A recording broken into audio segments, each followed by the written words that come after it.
Two farmers in South Xinjiang have never met, but they had very common experience. Both men previously traveled illegally out of China to find a so-called heavenly world before being arrested and repatriated through their hometowns. Our reporter finds out what their lives are like now.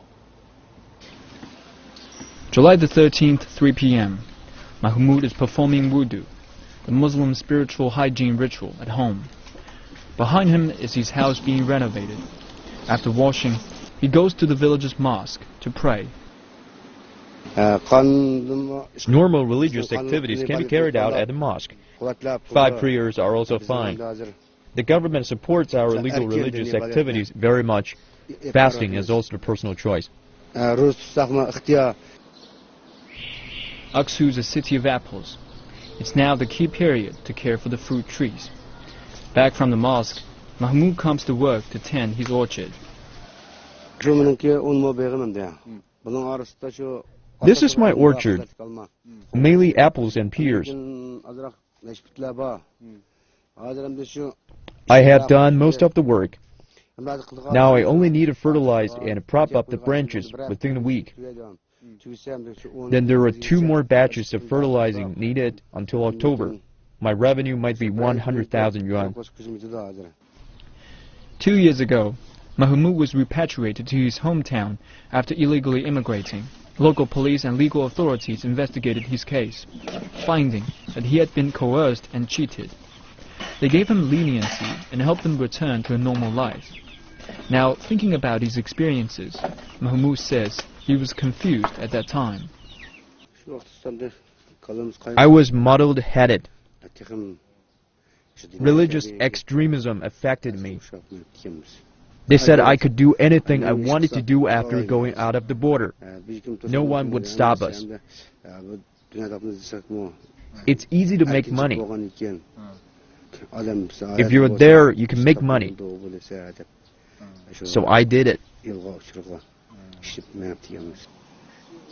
Thanks to his diligence and the help from local government, Mexmut now has a fruit orchard over 0.6 hectares, plus 7 storerooms. The income is good. 200,000 yuan per year. I nearly made a very big mistake. Now this place can be sold for 1 million yuan. I'd lost everything if I left.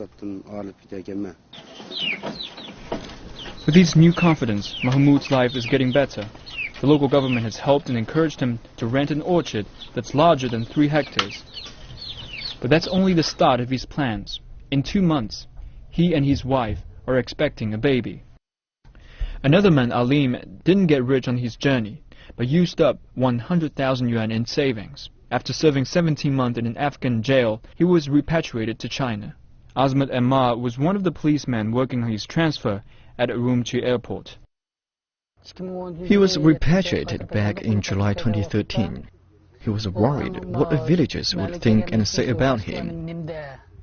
I believed they would think he did something wrong, so he stayed at home for quite a while.